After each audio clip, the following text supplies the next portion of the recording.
We could all use some extra guidance in our day-to-day happenings, right?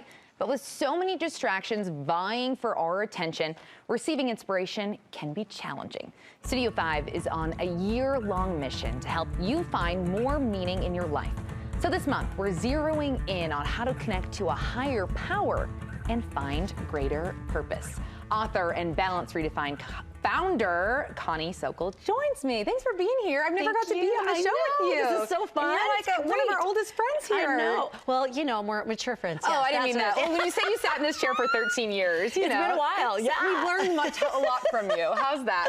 I love it. I love it. But this is a hard time of year. It is. On top of like back to school. I mean, it's still in that flow. It's Christmas, holidays, money. Ugh. Yes. And for women, it gets so overscheduled and so crazy that they lose the joy and they lose the ability to be able to go, I'm thinking clear. I know what I need to do. I know I'm on point. So what are we missing?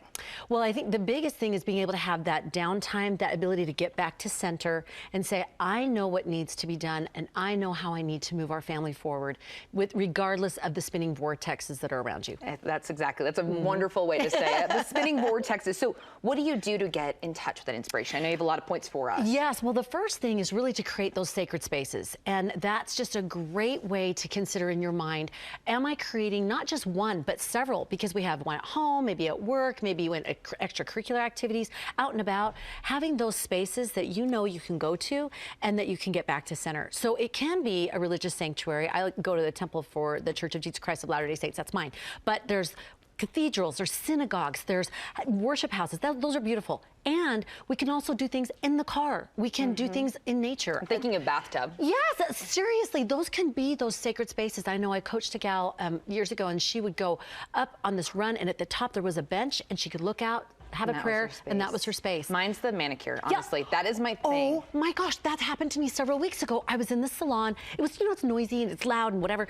And I had this talk that I brought that was spiritual talk and I wanted to read it. So I'm starting to read it and then you're in the bubble, that sacred space. I can absolutely zonk out or in my own little world. Yes, you just center down and I was like, and I started crying. I was reading, it was so profound and layered. And then I kind of look around, I'm like pulling the foils, you know, like, hey, nobody can see. But yes, it is, the more we practice, the more we create this sort of sacred space, bubble that we can have wherever we need. And that almost leads to your next point of identifying the noise, right? Yes. So identifying, and you can either block it out or figure a way to get away from it? Exactly. Identify the noise, what is keeping you from having that sacred feeling, and also knowing what is inspiration and what isn't. And sometimes that can be really hard because it is so noisy in everyday life. So I encourage women to do two things. One, either add something to notch up and finesse the ability to feel that inspiration, or eliminate something. So for example, for adding, one woman in our program, a participant, we talk about sacred spaces and work on that, and she decided to get up earlier, an hour in the morning. Now, this woman was ending the day depleted, has a special needs child. I mean, really, it's stressful. She's already pooped, and so she's like, how am I gonna do this? But she chose that, and that hour, she said, I'd read scripture, I'd be prayerful, I was just quiet. She said, I had benefits all day long from that. More focus, more energy, more intention. Just that me time. Just that me time focused. So that's more of that add. What about eliminate? So eliminate is probably the easier one to start with because you can just get rid of something that you're not, like it's fuzzying your ability to know what's inspiration. So on the eliminate, I had another gal in the program, she was looking at her screen time and realizing her screen time was crazy every day. And so she cut it down to about 20 minutes, and with her extra time, she took a workout class. So sometimes we think inspiration, we think we gotta be quiet and still. Yes, that's good, but maybe it's creating more energy for you to follow through on what you know you need to do. Do that Zumba class. You know that's right. That's what I do. It's scary. My daughters say, Mom, make it stop. It hurts. I love Zumba. But follow the clues though. So that the next thing is follow those silence, or if you need that Zumba, right? Yeah, whatever it is you need, go with it, girl. Go with it and get that inspiration. Follow the clues. I've done this for years, but I call it a sticky board. So you can call it a sticky wall. It started off as a wall, and I just put up things.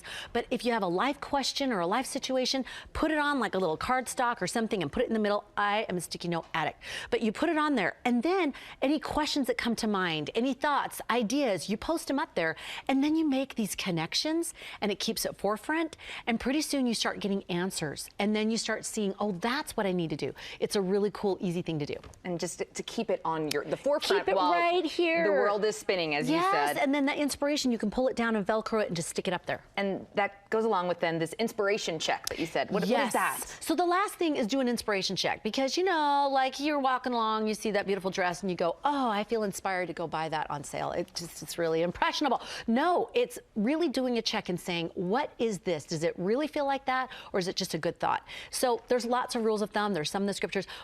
Two things that come to mind for me that I use particularly is, one, does it give me peace? Does this bring me peace? And then the second is, does it ultimately lead me to do good? So sometimes that can be tricky because maybe you're having a conversation with your teenager, you have to do an outcome, you have to actually follow through on a consequence, there's anger, there's disparaging comments, there's whatever, it doesn't feel good, but then you know ultimately it's for their good. So it may be painful at the time, but if you know 5 steps down the road, this is ultimately for their good or for a good purpose, then it's good. So those are 2 good checks. The manicure might take a chunk out of my paycheck, but it keeps me going. It's my me time. The benefits are 5 steps down the road, so yeah. That's my inspiration check with you here. Exactly. Connie, where can we find you? I'm so glad we got to be together. This is I've got podcasts on more of these kind of topics, and so go to ConnieSokol.com and just click podcast or go to iTunes. Awesome. Happy holidays. Happy holidays. So good to see you.